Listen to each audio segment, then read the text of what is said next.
She arrived to sign the divorce papers 5 months pregnant, glowing, graceful, and holding another man's hand. He had thrown her out like she was nothing, chasing a prettier upgrade. Now, watching her carry a child he wasn't sure was his, he realized too late. She was never the one who needed replacing, he was. Hello family, welcome to True Life Stories. Please subscribe and leave a like for us, it means the world to us. Also share this video to your friends and loved ones and turn on post notifications so you don't miss future videos from us. Thank you as you do so. Sit back and relax as we dive into the story. The scent of rosemary chicken drifted through the air as Tasha stirred the pot gently, humming to herself. The kitchen clock ticked just past 6 p.m. She adjusted the tablecloth, folded 2 napkins, and placed them carefully beside the plates. It was a small ritual, one she'd maintained for 4 years. Even on the hard days, she glanced at the door, waiting for the sound of keys jingling or the slow creak of it opening. When it finally happened, she smiled out of habit. "Hey, babe," she called out softly, wiping her hands on a towel. No reply. Her smile faltered. Mark stepped into the kitchen like a man walking into a stranger's house. He didn't look at her, didn't remove his coat, just stood there, eyes scanning the room as though trying to remember something he once liked about it. Something he once liked about her. Tasha's heart beat faster. Not out of love, but instinct. The kind of instinct that senses danger before it's visible. "I made your favorite," she offered, motioning toward the table. "Roasted chicken with honey-glazed carrots. Just like, I want a divorce." The words were dropped like a glass on tile. Tasha blinked. Thought she had misheard. "What? I'm filing for divorce," he repeated, voice emotionless. "I've already spoken to a lawyer." Her mouth opened, but no sound came out. Her hands trembled slightly. She leaned back against the counter to steady herself. "Mark," she shook her head. "Where is this coming from? We haven't even talked about." "I don't want to talk about it," he cut in. His tone wasn't angry. That might have been easier to process. No, his voice was bored, as if this was just another task to cross off his list. "I'm not happy," he added. "And I don't see the point in pretending anymore." Tasha stepped forward. "Not happy? We've been going through a rough patch, yes. But what marriage doesn't? We can work on this. Counseling. A weekend away. I don't want to work on it," he said. "Tasha, I don't want you." She froze. Something in her chest cracked open. Mark finally looked at her then, but there was no warmth in his eyes. Only detachment. Something distant. Cold. "I've changed," he said. "I want more. I want someone who fits where I'm going. Someone who looks the part. Younger. Fresher." He didn't say the words more beautiful or sexier, but she heard them anyway. Her face twitched, but she said nothing. "Someone who won't hold me back," he added quietly. Tasha swallowed the lump rising in her throat. "I never held you back, Mark. I've supported you. I've been patient when you traveled. When you missed birthdays. When you came home late without explanation." "That's your version," he shrugged. "Mine's different." He brushed past her, picked up his keys from the counter. "I'll send over the paperwork." "Just like that?"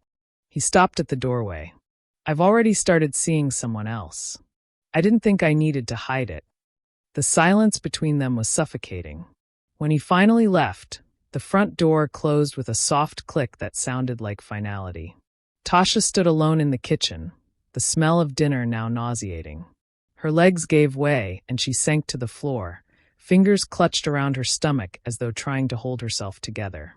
A courier arrived with a manila envelope. Inside, the divorce papers. Tasha didn't open them. She placed them on the counter and stared at them for an hour. When Mark texted her later that evening, "Let's just get this done and move forward," she responded with a single word. "No." Mark grew colder with each passing day. He stopped coming home at decent hours. When he did show up, he brought perfume and unfamiliar lipstick on his clothes. Tasha stopped asking questions. Not because she didn't care, but because the answers were obvious, and she refused to give him the satisfaction of watching her beg. She cooked less, spoke less, but she refused to leave. "This is my home too," she had said firmly one night when he threatened to kick her out. "You can't erase me like I was nothing." He sneered. "You're just delaying the inevitable." "Maybe," she replied. "But I'm not handing you my dignity." She came home from the grocery store to find her belongings packed into boxes. Her clothes folded haphazardly. Her shoes thrown into trash bags. The photo albums were missing. He stood by the doorway like a landlord evicting a tenant. "I'm done playing games," he said. "You're out. Where am I supposed to go?" "That's not my problem anymore." Tasha looked at the boxes, at the life that had been reduced to luggage. Then she looked at him, truly looked. He was unrecognizable. And so was she. That night, she sat in the back of a friend's car, clutching her purse like it was a lifeline. She didn't cry. Not yet, because somewhere deep inside her pain, something had begun to wake up. It wasn't anger. It wasn't fear. It was the first stirrings of a truth she had never dared to believe until now. This is not the end. It was the beginning. The walls of Rena's apartment were a soft beige, the kind of color that didn't ask for attention. A small potted plant sat by the window. The couch was too firm, the fridge too loud, and the guest room smelled faintly of lavender and loneliness. Tasha stood in the doorway of that room the morning after she moved in, her suitcase still zipped, her clothes still folded untouched. She hadn't cried yet. Not really. Rena watched her from the kitchen table, silently stirring honey into a steaming mug of tea. No questions. No pressure. "Thanks," Tasha said as she accepted the cup, her voice hoarse from saying too much to herself and nothing at all to anyone else. Rena just nodded. "You don't have to talk until you're ready." Tasha gave a brittle smile and nodded back. Days passed. Mornings were filled with quiet routines. Tea, silence, the soft hum of Rena typing on her laptop. Tasha didn't return messages. She didn't post. She turned off her notifications. The world could go on spinning.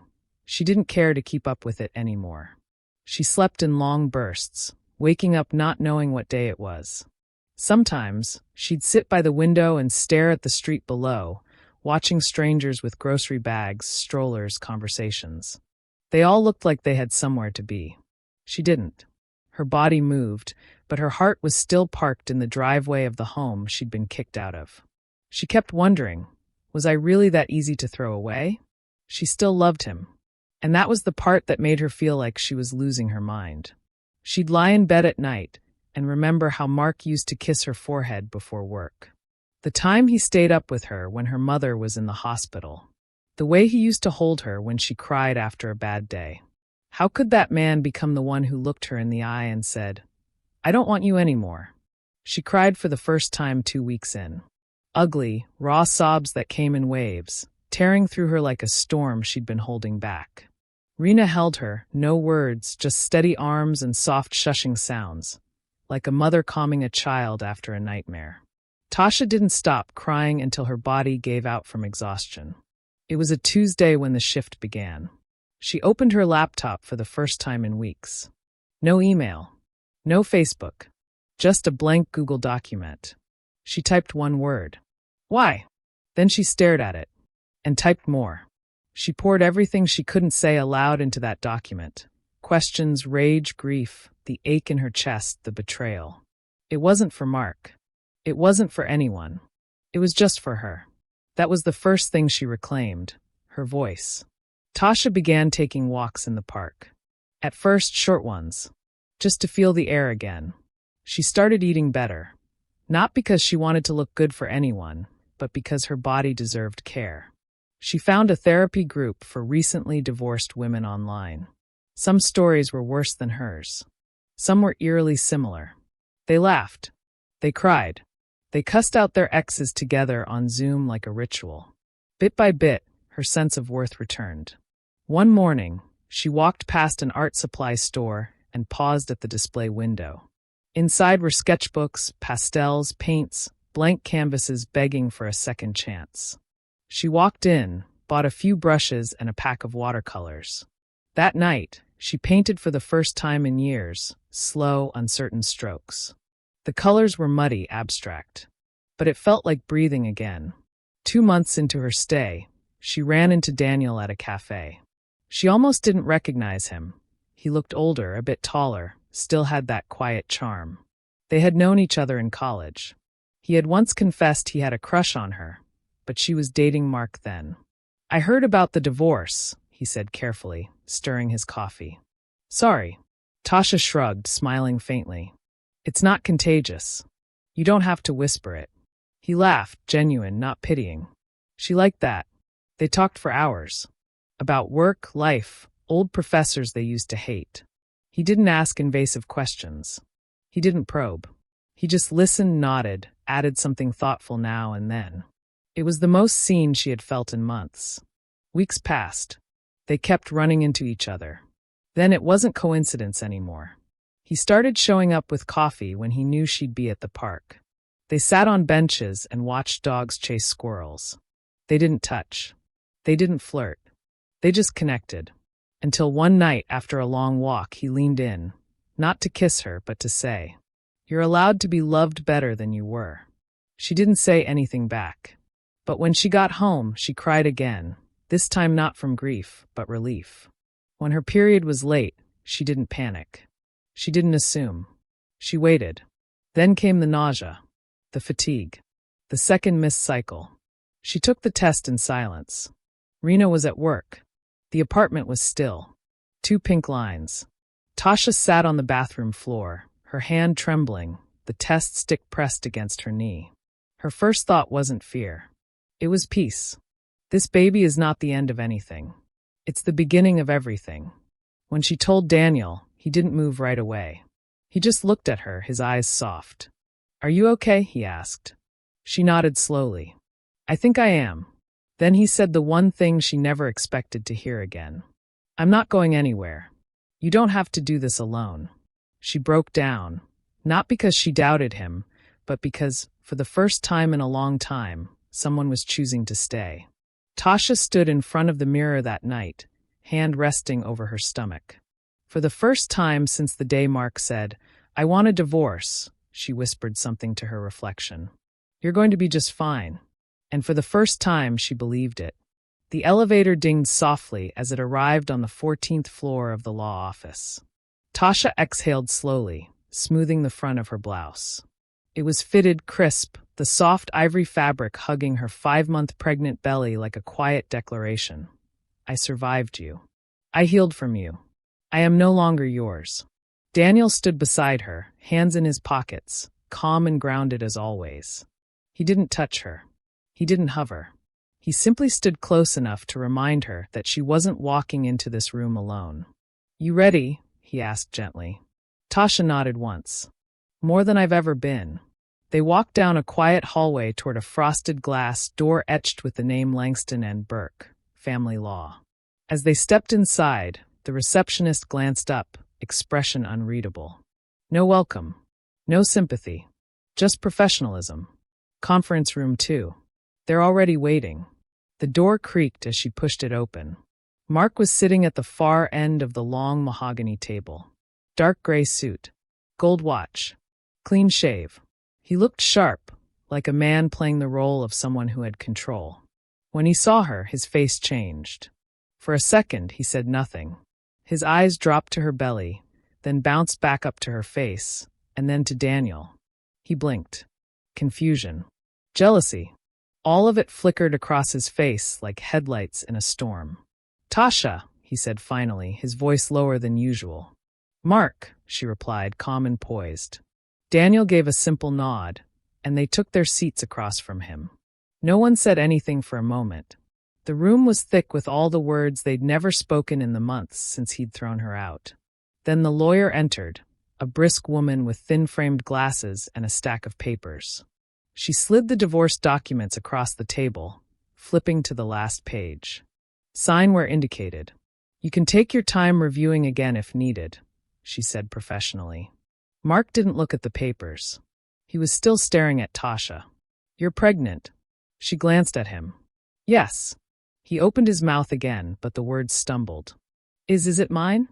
Daniel shifted slightly in his seat, but said nothing. Tasha didn't flinch. "Does it matter?" she asked quietly. "Of course it matters." His voice rose slightly. We were married. That could be my child. You made it clear you didn't want a family with me, she interrupted. You wanted someone younger. More exciting. Someone who wouldn't hold you back, remember? His jaw tightened. So you just moved on? That fast? I didn't move on, she said. I rebuilt. After you wrecked everything. Mark scoffed and leaned back in his chair, fingers tapping against the wood. So that's him? He asked, nodding toward Daniel. Your savior. Daniel met his gaze, unfazed.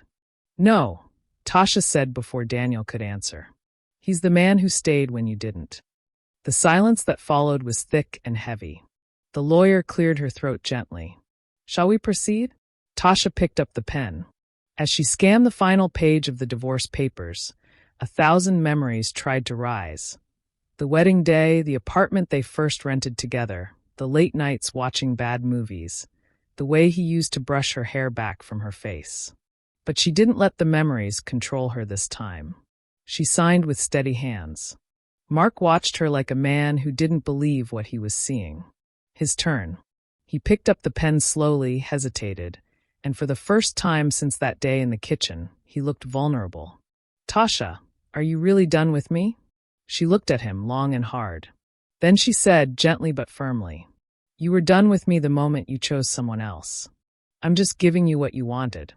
Mark stared at the paper, eyes flicking between the signature line and her face. He signed. The lawyer thanked them, slid the papers back into her folder, and exited. Tasha rose from her seat. Daniel stood with her. Mark stayed seated.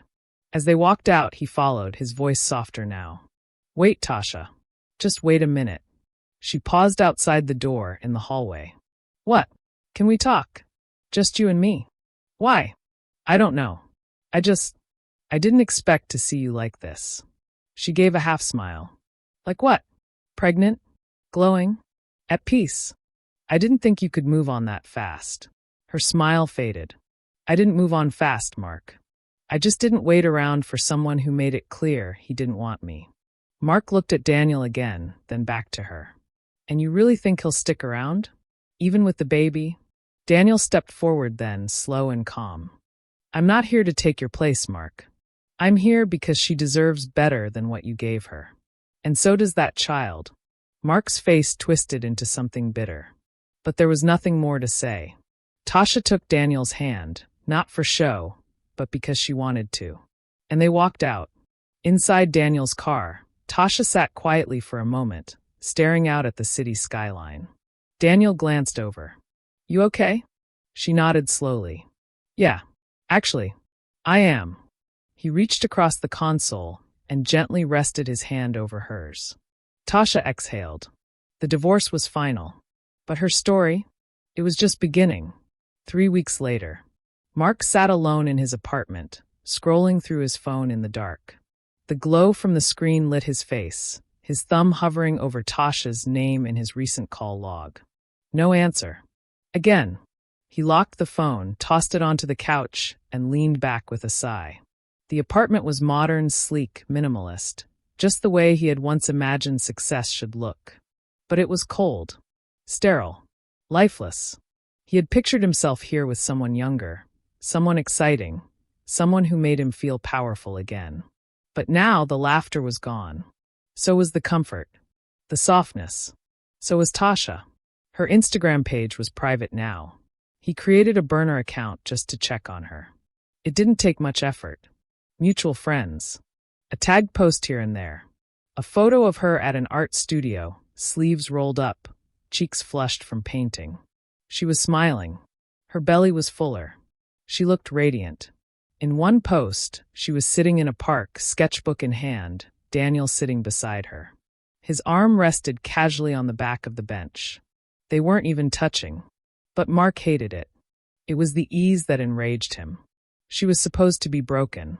She was supposed to be crying every night, checking his page, waiting for his return. Instead, she had the nerve to be happy. And that man, that Daniel, who the hell was he? Some artsy therapist type? Or a rebound? A temporary distraction? Mark couldn't stop the thoughts. They scratched at the inside of his skull. Was she sleeping with him? Was he touching her stomach at night? Whispering to her baby, "My baby." He didn't plan to drive past Rena's apartment. It just happened. He found himself parked across the street at 9:40 p.m. on a rainy Thursday, headlights off, engine quiet. He watched as a light flicked on in the window. Silhouettes moved. 2 people. Clothes. She was home. So was he. Mark gripped the steering wheel so tightly his knuckles turned white. The rain began to fall harder. It blurred the windshield, but not enough to hide the image burned into his mind. He dialed. No answer. He tried again. Still nothing. Finally, she texted back. "Please don't call me. We're divorced. Respect that." He stared at the message. No anger. No bitterness. Just a firm line drawn in the sand. And he hated it more than he could admit. The next day, a delivery arrived at Rena's apartment. A bouquet of white lilies, a small box of chocolates, and a handwritten card. "I just want to make sure you're okay. We didn't end the way we should have." Tasha read the card once, folded it back into the envelope, dropped it in the trash. Rena didn't even ask. She just raised an eyebrow and said, "He's spiraling, huh?" Tasha sighed and nodded. "Badly." Mark started talking. To mutual friends. To acquaintances. Even to one of Tasha's cousins at a wedding. "I'm just concerned," he'd say. "She's acting strange lately. That guy she's with? No one knows much about him. Could be using her, you know? And the baby? I mean, who really knows?" The words spread, weak, passive-aggressive rumors disguised as concern. Tasha heard about them through Rena, through group chats, through silence when certain people stopped texting back. It stung, but she didn't defend herself. She didn't even respond, because she wasn't going to shrink herself back into the woman he once discarded, just to satisfy his need to feel relevant. It was the 4th time he called that week. Tasha was at a prenatal checkup when her phone buzzed again. She sent it to voicemail. Then, without warning, she saw him. Mark, standing near the reception desk, trying to look casual. Out of place in his suit. Eyes darting, voice lowered as he gave a fake name just to get in. When he spotted her, he walked over. "I just wanted to see how everything's going." Tasha stiffened. "This is not appropriate. It's my baby too. We don't even know that yet," she said, keeping her voice even. "You wanted out. You got out." "I didn't want out of this," he gestured toward her stomach. "Then maybe you shouldn't have walked away from me before this existed." Later that evening, Daniel found her sitting on the edge of the bed, staring at nothing. "He showed up at the clinic today," she said quietly. Daniel didn't react with outrage. He just walked over and knelt in front of her. "Do you want me to talk to him?" "No. That's what he wants. A reaction. Control." She looked down at Daniel, the calm in the storm. The man who hadn't once raised his voice, questioned her past, or asked her to be anyone other than exactly who she was. "I'm not afraid of him," she whispered.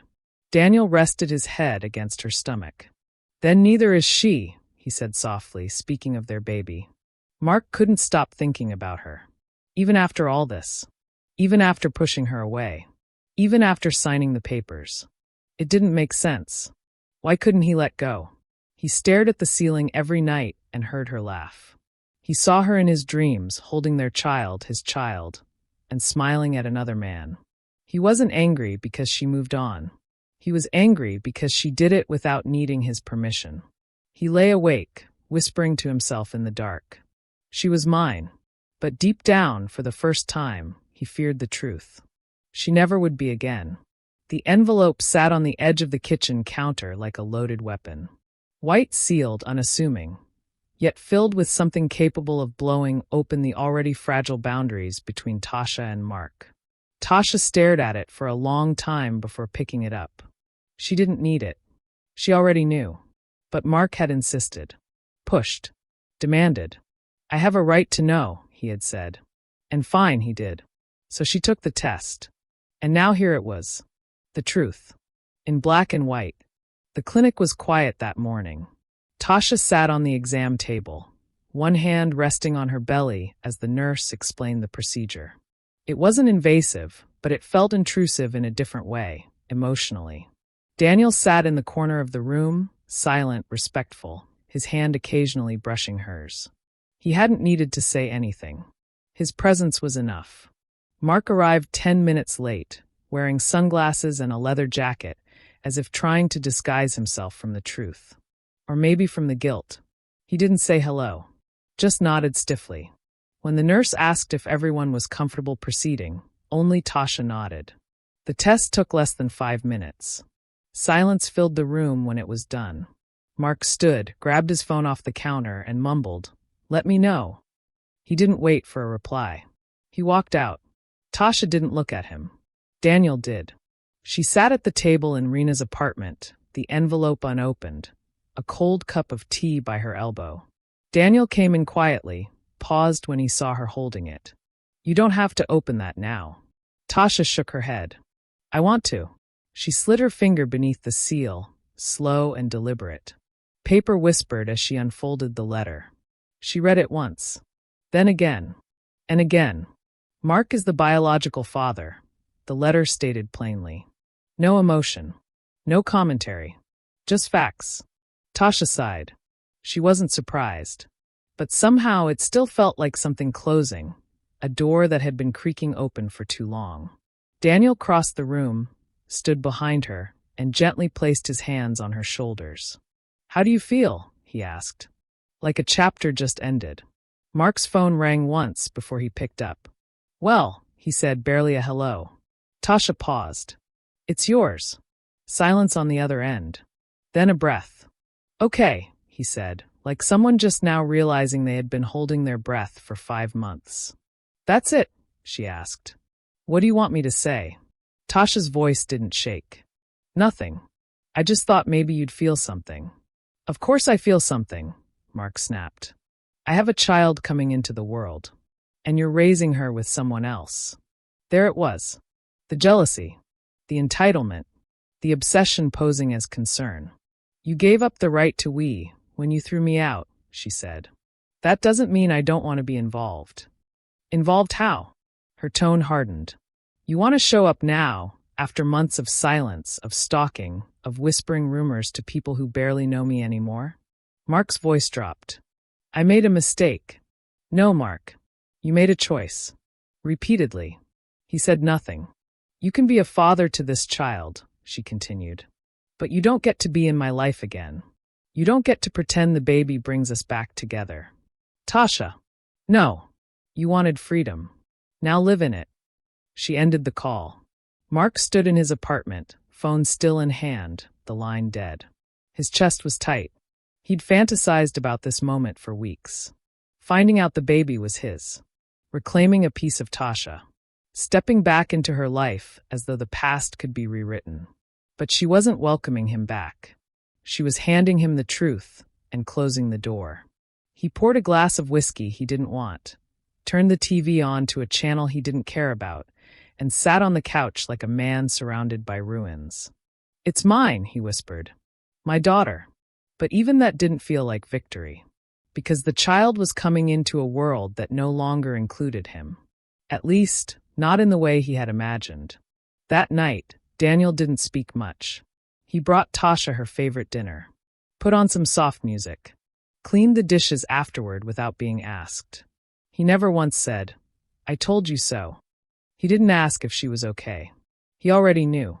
He just lay beside her in bed, hand resting gently on her belly, thumb brushing in slow, steady circles as she drifted to sleep. Tasha dreamed of her daughter that night, not as a symbol of the past, but as a promise of the future. Sunlight streamed in through the curtains of Tasha's new apartment, a small, 2-bedroom place on a quiet street, tucked between a flower shop and a bakery that opened too early and closed too late. It wasn't flashy, but it was hers.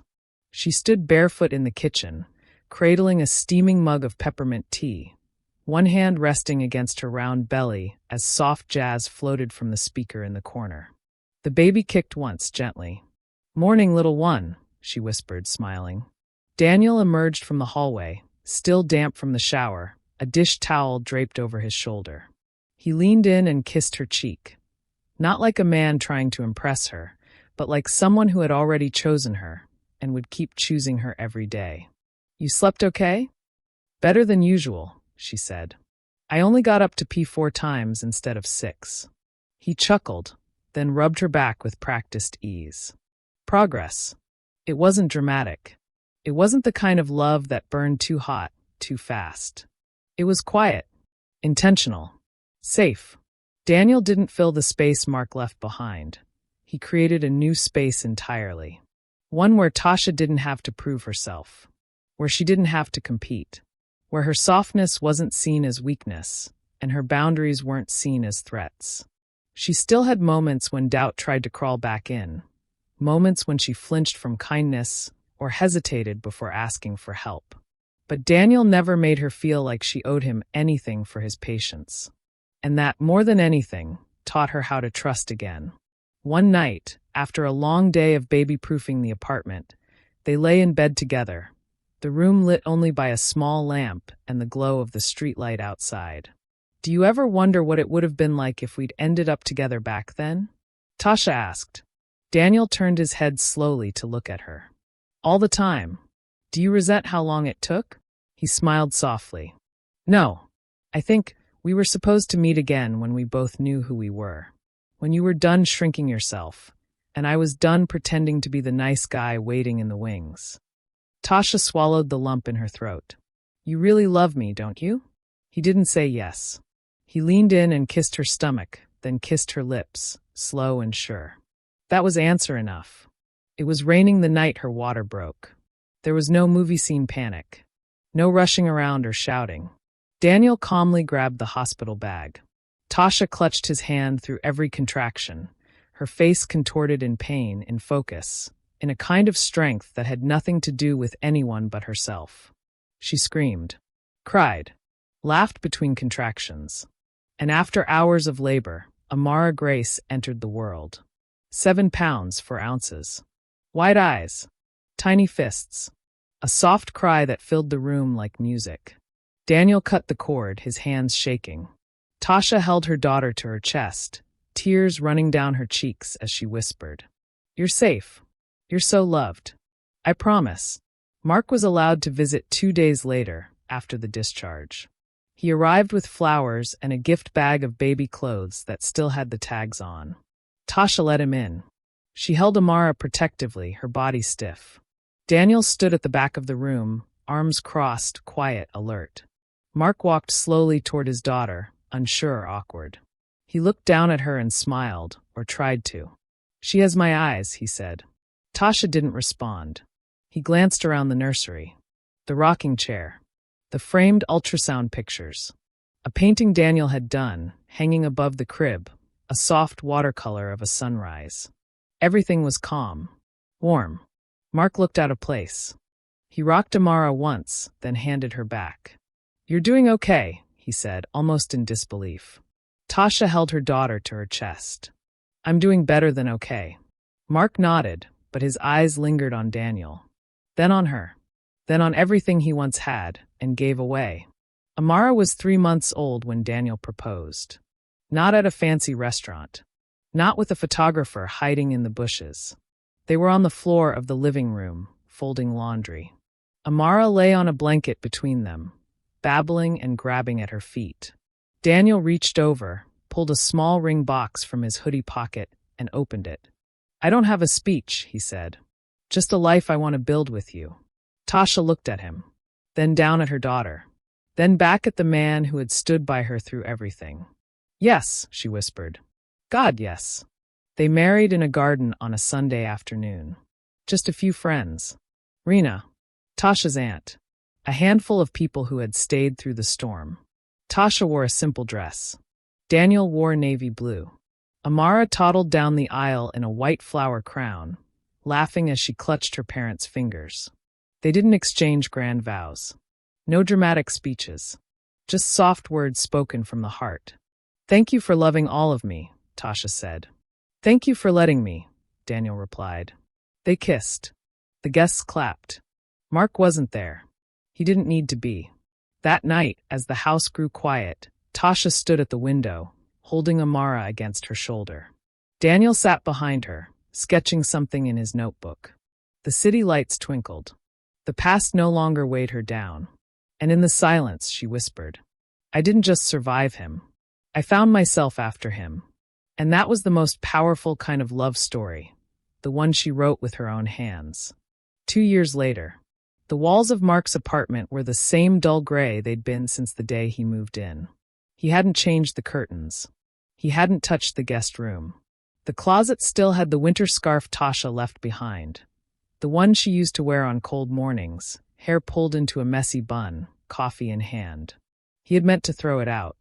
Every time he touched it, he put it right back. The scent was long gone, but not the memory. Mark had stopped dating. It wasn't a conscious decision. It just happened. Conversations bored him. Smiles felt forced. He went through the motions, buying drinks, small talk, an occasional one-night stand. But none of them stayed. And he never wanted them to. They didn't laugh like Tasha did. They didn't understand his silence. They didn't ask about his past. Or if they did, he lied. He told them he had never been married. The truth was harder to say. I had a good woman, and I lost her. Not by accident, but by choice. He saw her once every few weeks. Supervised. Short hours. She was beautiful. All curls and chubby cheeks. Always clutching a coloring book or talking about Daniel's silly bedtime songs. She called Mark Daddy, but the word was light in her mouth. Curious. Not rooted. She called Daniel Papa. That one stung. But he never said anything. Because deep down, he knew what it meant.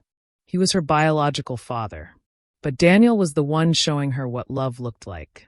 Mark followed them quietly, on social media, through mutual friends who still pitted him. Photos of their anniversary. Tasha and Daniel painting Amara's nursery. A short clip of Amara blowing out candles at her second birthday party. She was wearing a yellow dress. Tasha held her from behind, smiling so wide, so freely, that Mark had to pause the video. He stared at it for minutes, then closed his phone. The loneliness was sharp that night. He didn't drink. He just sat on the edge of his bed and whispered, "That should have been me." He heard about the wedding from someone else. A coworker had seen the photos online. "Didn't you used to date her?" The guy had asked casually, scrolling through his feed. "She looks happy." Mark forced a smile. "Yeah, I'm glad for her." But when he got home, he punched the wall. Hard enough to leave a crack. Hard enough to leave blood. He missed Amara's first steps. Her first words. He missed the late-night feedings and lullabies. He missed the laughter of a family built slowly, from ashes and patience. He missed the mornings when Tasha wore no makeup, hair tied up, and still looked like peace. He missed watching Daniel love her in a way he never could, without needing to dominate or win or impress. He had traded intimacy for image, love for lust, family for ego, and there was no way back. It was a warm autumn day when he saw them in person again. Tasha, Daniel, and Amara, walking through the farmer's market. Tasha had Amara on her hip, the little girl laughing as she reached for an apple. Daniel handed her a small wooden toy from a vendor's table, and she squealed. Mark stood across the street, hidden by a tree. He watched them like a stranger. No one noticed him. Tasha didn't look around. Amara didn't recognize him. Daniel didn't flinch. They were happy. They were whole. And he was invisible. Later that night, Mark sat at his desk, the city glowing outside his window. His apartment felt too quiet, too large.